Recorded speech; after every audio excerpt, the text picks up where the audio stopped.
ආයිබෝවන්. අද අපි කතා කරන්න යන්නේ හරිම රසවත් මාතෘකාවක් ගැන. ඒ තමයි ටෙක්නිකල් ඇනලිසිස්. එහෙමත් නැත්නම් සරලව කිව්වොත් chart කියවීමේ කලාව. මේ තොරතුරු සියල්ලම ඔබ වෙත ගෙනෙන්නේ Interzone Forex Community එකෙන්. හොඳයි. අපි මෙන්න මෙම ප්‍රශ්නකින් පටන් ගමුද? ඔය මූල්‍ය ප්‍රස්තාරයක්, ඒ කියන්නේ chart එකක් කියන්නේ නිකම් ඉරි ටිකක් විතරද? නැත්නම් ඒක ඇත්තටම අපිට මොකක් හරි කතාවක් කියන්න උත්සාහ කරනවද? උත්තරේ තමයි ඔව්. ඒක අනිවාර්යයෙන්ම කතාවක් කියනවා. ඉතින් අද අපි කරන්න යන්නේ අන්නේ විලඳ පොලේ භාෂාව කියවන්න ඉගෙන ගන්න එක. හරි, එහෙනම් අපි දැන් මේ මාතෘකාවට ටිකක් ගැඹුරට යමු. මොකක්ද මේ කියන ටෙක්නිකල් ඇනලිසිස්? එහෙමත් නැත්නම් තාක්ෂණික විශ්ලේෂණය කියන්නේ?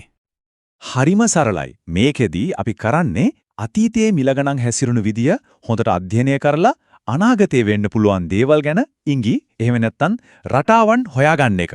හැබැයි මතක තියාගන්න මේක අනාගතය ගැන අනාවේකී කියන එකක් නෙවෙයි. මේක ඉඟි හොයාගන්න එකක් විතරයි. මේකේ මූලිකම විශ්වාසය තමයි ඉතිහාසය නැවත නැවතත් සිද්ධ වෙනවා කියන එක. ඒකට හේතුව මොකද්ද? මොකද වෙළඳපොළ කියන්නේ මිනිස්සු. ඉතින් මිනිස්සුන්ගේ බය, ලෝභකම වගේ හැඟීම් නිසා මිල ගණන් වල නැවත නැවතත් දකින්න පුළුවන් රටාවන් නිර්මාණය වෙනවා. ඉතින් මේ භාෂාව ඉගෙන ගන්න නම් අපිට මුලින් මේකේ හෝඩිය අඳුන ගන්න වෙනවා. මෙතනදී අපි හෝඩිය තමයි අපි පාවිච්චි කරන විවිධ chart වර්ග. ප්‍රධාන වශයෙන් අපිට වර්ග තුනක් ගැන කතා කරන්න පුළුවන්. පළවෙනි එක line chart. හරිම සරලයි, සමස්ත ට්‍රෙන්ඩ් එක විතරයි බලා ගන්න පුළුවන්. දෙවෙනි එක bar chart. මේකෙන් ඊට වඩා ටිකක් විස්තර දෙනවා. යම් කාල සීමාවක මිල ආරම්භ වුණු තැන, ගිය ඉහළ මාගිය, පහළ මාගිය සහ අවසන් වුණු තැන කියන දත්ත හතරම, ඒ කියන්නේ OHLC මේකෙන් පෙන්නනවා.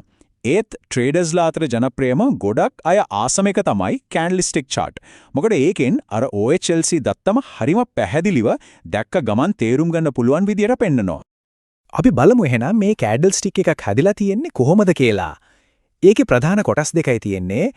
කඳ යම නැත්තම් බොඩි එකෙන් පෙන්වන්නේ මිල ආරම්භ වෙච්ච තැන ඉඳන් අවසන් වෙච්ච තැනට වෙනකම් පරාසය. අර උඩටයි පල්ලෙහාටයි තියෙන ඉරි කෑලි, ඒ කියන්නේ හිය එම නැත්නම් වික් එකෙන් ඒ කාලය ඇතුළත මිල ගියතු ඉහළම සහ පහළ මාගයන් පෙන්නනවා. පාට වලින් කියවෙන කතාව ඊටත් වඩා සරලයි. කැන්ඩල් එක කොළ පාටයි කියන්නේ ඒ කාලයේ ඇතුළත මිල උඩ ගේන්. රතු පාටයි කියන්නේ මිල පල්ලෙහාට ගේන්. අන්න එච්චරයි. හරි. දැන් අපි හෝඩියේ අකුරු, ඒ කියන්නේ කැන්ඩල්ස්ටික්ස් ගැන ඉගෙන ගත්තානේ. දැන් තමයි වෙලාව මේ අකුරු එකතු කරලා සරල වචන හදන්න. ඒ කියන්නේ අපිට මොකක් හරි අර්ථයක් දෙන රටාවන් හඳුනා ගන්න. අපි බලමු පළවෙනි රටාව. bullish engulfing කියන එක. මෙතනදී වෙන්නේ හරිම සරල දෙයක්. පොඩි රතු කැන්ඩල් එකක් හැදෙනවා. ඊට පස්සේ එන ලොකු කොළ කැන්ඩල් එකෙන් අර කලින් තිබ්බ රතු කැන්ඩල් එක සම්පූර්ණයෙන්ම ගිල ගන්නවා වගේ දෙයක් තමයි වෙන්නේ. හැබැයි මේ රටාවෙන් ඇත්තටම අපිට කියවෙන්නේ මොන වගේ කතාවක්ද?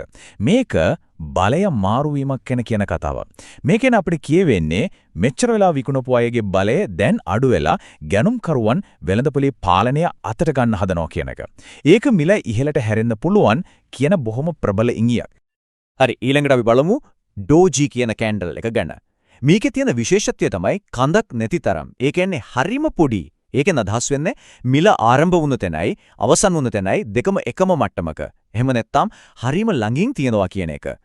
මේකෙන් අපිට කියවෙන්නේ වෙළඳපොලේ තීරණයක් ගන්න බැරි අවිනිශ්චිත තත්ත්වයක් ගැන. හරියට ගැනුම්කරුවන් සහ විකුණුම්කරුවන් අතර සටන සම වෙලා වගේ. මෙන්න පොඩි ඉඟියක්. හොඳට මතක තියාගන්න, දීර්ඝ ට්‍රෙන්ඩ් එකකින් පස්සේ මේ වගේ ඩෝජි එකක් දැක්කොත් ඒකෙන් කියවෙන්නේ ගම්‍යතාවය වෙනස් වෙන්න පුළුවන් කියන එක. ඉතින් ඒ ගැන හොඳ අවධානයකින් ඉන්න ඕන. මේ තියෙන්නේ තවත් ප්‍රධාන රටා දෙකක්. මිල පහළට යන ට්‍රෙන්ඩ් එකකදී හැම එක දකින්න ලැබෙනවා. ඒ වගේම මිල ඉහළට යන ට්‍රෙන්ඩ් එකකදී ෂූටිං ස්ටාර් එක දකින්න ලැබෙනවා.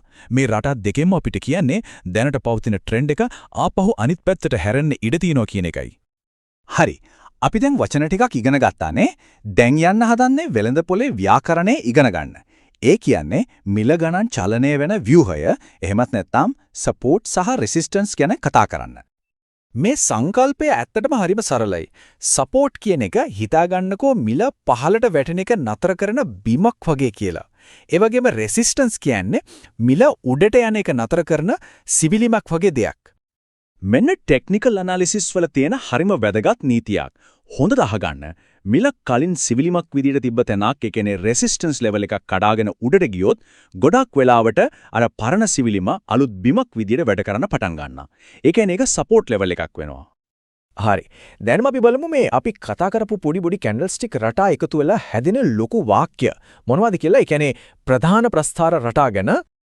මේ ලොකු රටා අපිට ප්‍රධාන වශයෙන් වර්ග දෙකකට බෙදන්න පුළුවන්. එකක් තමයි රිවර්සල් පැටර්න්ස්. ඒ කියන්නේ දැනට තියෙන ට්‍රෙන්ඩ් එක ඉවර වෙන්න යන්නේ කියලා කියන රටා.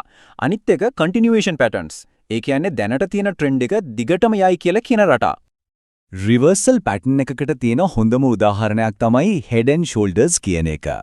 මේක හරියට කන්ද නගින කෙනෙක්ගේ වේගය ටික ටික අඩු වෙනවා වගේ පළවෙනි කඳු මුදුනට යනවා, ඊටත් වඩා උස එකකට යනවා, ඒත් ඊළඟ එකේදී එයාට හෙම්බත් වෙනවා. මේකෙන් අපිට කියවෙන්නේ ඉහළට ගිය ට්‍රෙන්ඩ් එක දැන් හෙම්බත් වෙලා දිශාව පහළට මාරු වෙන්න ලොකු ඉඩක් තියෙනවා කියන එකයි. කන්ටිනියුේෂන් පැටර්න් එකකට හොඳ උදාහරණයක් තමයි ෆ්ලැග් රටාව. මේක හරියට මැරතන් එකක් දුවන කෙනෙක් හුස්මක් ගන්න පොඩ්ඩකට නතර වෙනවා වගේ වැඩක්. වෙළඳපොළ එයාගේ ප්‍රධාන ගමන අතරතුර පොඩි විවේකයක් අරගෙන ආයෙත් ශක්තිය එකතු කරගෙන පරණ දිශාවටම යන්න ලෑස්ති වෙන බව තමයි මේකින් කියවෙන්නේ. ඉතින් මේක තමයි මතක තියාගන්න ඕන වැදගත්ම දේ. ටෙක්නිකල් ඇනලිසිස් කියන්නේ අනාගතයේ පේන පලිඟු බෝලයක් නෙවෙයි. මේකෙන් 100% නිවැරදිව අනාගතය කියන්න බෑ. මේක කියන්නේ වැඩි සම්භාවිතාවක් තියෙන අවස්ථා හඳුනාගැනීමේ කලාවක්. දැන් අපි මේ වෙළඳපොලේ භාෂාවේ හෝඩිය ඉගෙනගෙන ඉවරයි. ඉතින් දැන් තියෙන ප්‍රශ්න තමයි මේ ඉගෙනගත්ත භාෂාවෙන් මුලින්ම කියවන්නේ යන්නේ මොන වගේ කතාවක්ද කියන එක.